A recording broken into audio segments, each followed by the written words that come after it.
What is up everyone, Movie back again with another horror revisited episode. This is going to be for the 2002 film Dog Soldiers, and this is directed by Neil Marshall and stars Kevin Mckidd, Sean Pertwee and Emma Cleasby. This tells the story of a bunch of British soldiers going on a training mission in the Scottish Highlands who then encounter a pack of werewolves. Do any of you have that one movie that you think the whole world has seen but you haven't? Well, for me, that movie was Dog Soldiers. When this came out back in the day, all my friends jumped on it. They all loved it. My dad recommended this to me numerous times, and even people who've came to my channel in the comments have asked if I've seen this movie, and it is in fact my most requested film, believe it or not, even if it is only by a handful of people. I don't know why I didn't see this movie. I'm a horror fan, but I think the video cover art on the VHS just never really appealed to me every time I went to Blockbuster, and it also has never been released here on Blu-ray in the UK. So when Second Sight said they were bringing this 4K out, I jumped at the chance. So what did I finally think of Dog Soldiers? Let's get into it.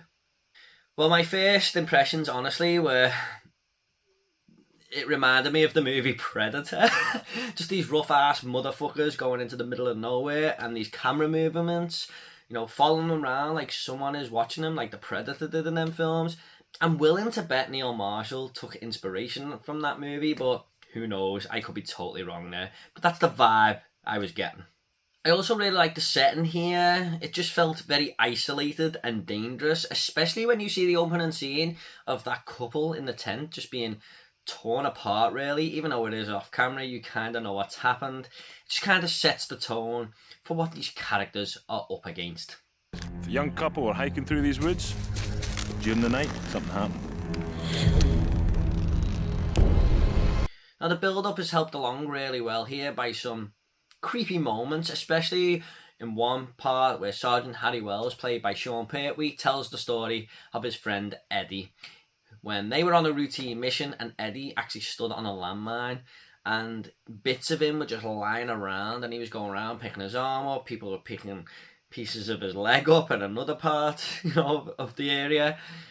And I just thought that was a really, really good metaphor of what could happen to these characters, because even though they're not going up against landmines, they're up against werewolves instead. People are literally ripped apart in this movie. I must say I was very surprised by the performance of Kevin Mckidd here, who plays Private Cooper, mainly because I've seen him in other movies, but he's never really stood out to me, so I was very, very surprised how much I latched onto him in this movie. He is by far the best actor in this film, and he's probably one of the absolute best things about Dog Soldiers. He's just a character that you really love to be around. He delivers cheesy one-liners, but they all land really well, actually. And he's just great at the action scenes, just taking out these werewolves, blowing shit up. He's just one of the action heroes that you kind of get reminded of from the 80s, like Schwarzenegger or Stallone in this movie. And it just baffles me how he hasn't gone on to greater things and been more of a side character in movies. You know, after watching this back in 2002, I would have thought that he was the next upcoming star. Of course, though, for those who've seen the film, the whole meat of this movie does actually take place in this cottage. About halfway through, the group get holed up in there. And that's when I thought Dog Soldiers really picked up, and I had the most fun with this movie, because that's where this fun-filled battle just ensues with this group of characters and these monsters who are trying to invade it. No more running. We stand. We fight. And if the first half of the movie reminded me of Predator, this half definitely reminded me of Night of the Living Dead. And I'm willing to bet again that Neil Marshall did take a little bit of inspiration from this. Just hands coming through boarded up windows, you know, with the werewolves finding little gaps that the group forgot about to board up, and people actually turning into werewolves themselves instead of being bitten by being slashed, basically. There's a scene I really liked in here as well, where Sean Pertwee's character asks Private Cooper to knock him out, basically, because they're going to do a little operation on him. And it doesn't quite work the first time, so he gets up and says, "Oh, you fucking pussy." So he just hits him again and knocks him out. Then they proceed to glue his stomach together – because his guts fell out a few minutes before. Yeah. Never heard of that one before, I must admit. Now there's plenty of carnage here as well, characters just being picked off one by these werewolves, and there's plenty of blood on screen. However, I wouldn't say too many of the kills were that creative or memorable, but one that did really stand out to me was when a werewolf gets this guy's head that he pulled out of the cottage minutes earlier and just rips it off and then gets the head and throws it at this car where a character is trying to escape and throws it right at the windshield.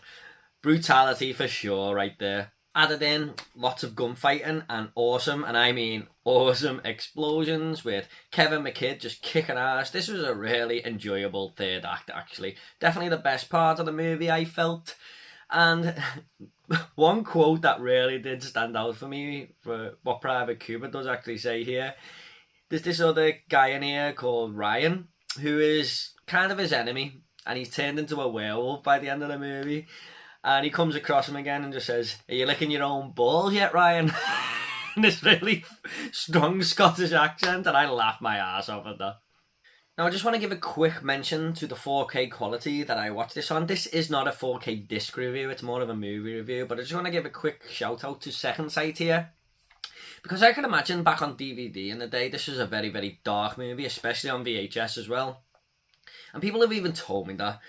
But the lighting that they did here, you know, to make all the dark scenes stand out was really well done, and it actually worked a treat for the film. So if you're wondering if the movie is going to be dark or anything, all your qualms can be quashed there, because I thought this film looked absolutely fantastic in 4K. However, this film was far from perfect. It did have a few problems for me, and one of them was the actual look of the werewolves themselves. Now, I'm not a fan of CGI. I would definitely prefer them to go down this route. And they said, when I looked at it, that they didn't want to use any CGI because it was a new thing and it would have took you out the movie. And I get that. But you can just 100% tell that these werewolves are stuntmen in Halloween costumes, basically. Now, as much as I prefer that over CGI, bad CGI anyway, I just wish a little bit more care would have been into the design of these werewolves. I understand there may be budget constraints and stuff, but the fact they didn't want to take you out the movie with the CGI, this still actually took me out of it at times. At times it looked okay, you know, not really noticeable, but other times it stood out like a sore thumb, really.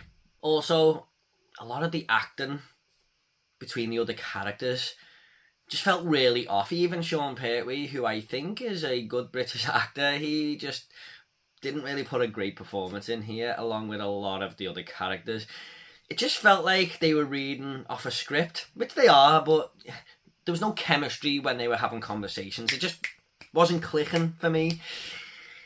And also the dialogue they are given is not helping things at all. I mean, they talk a lot about football in here. There's this guy who's obsessed with football, but it is incorporated into the movie a lot. Like, at one moment, this guy who is obsessed with the football, he's pissed off that he's missing the England match, the England-Germany match, goes out to act as a decoy and holds like this light up and says, "Come and have a go if you think you're hard enough," which is a famous football chant. And I just felt really off. Come on, you beauty! And also, I'm not even joking, at the end of the movie, Private Cooper is about to take out a werewolf with his last remaining silver bullet, and he says, "They think it's all over. It is now." Shoots the werewolf in the head. If it wasn't him delivering that line, it would have just felt totally out of place. And it still did a little bit, but I'm just glad that Kevin Mckidd delivered that line because he pulled it off. But it just felt really, really strange. Throughout the whole movie, that football gets mentioned a lot here. Also, I just want to mention the scene where Sean Pertwee's guts have pulled out. It looked so fake. I mean, he's lying there with a string of bangers just thrown on his chest, covered in fake blood. It was just so noticeable. You could tell that he had clothes on underneath them and everything. Thankfully, that was the only real I saw with the gore, because the rest of it was okay. But yeah, I mean, that was one that really did stand out as a negative, that scene. Overall, I really did enjoy Dog Soldiers. I had a fun time with it. I was probably expecting a little bit more, but that is probably down to me. People have recommended this to me so much over the years, so I've built up this image in my head of how good it's going to be. But even though it wasn't a great movie, it was still a really fun time. I'm just going to go ahead and rate this movie now. I'm going to give Dog Soldiers a 7 out of 10. It's got that classic British horror feel to it, I must admit. And it was nice to see a werewolf movie that I've never seen before, because compared to vampire and zombie flicks, I don't think we get too many werewolf films, so this was a nice entry into the subgenre. Okay, at the end of these reviews, I always like to leave a little fun fact. Now, a fun fact for Dog Soldiers is that the match they are referring to is England versus Germany, and it actually took place on the night that this movie is taking place. So England won that game 5-1, but even more interesting than that is that it actually was a full moon that night. Okay guys, hope you all enjoyed this Horror Revisited episode. If you want more Horror Revisited episodes, they will be down below. And if you could subscribe to this channel, that would really help me out, and give this video a like. That would be eternally grateful. I've got a lot more Horror Revisited episodes coming. Lots more videos, lots more different reviews. So all that to go on the channel going forward. And if you want to comment about Dog Soldiers or, you know, the 4K transfer, whatever, leave it down below and I'll get back to every single one of you, I promise. Take it all easy, guys. I'll see you in our next video.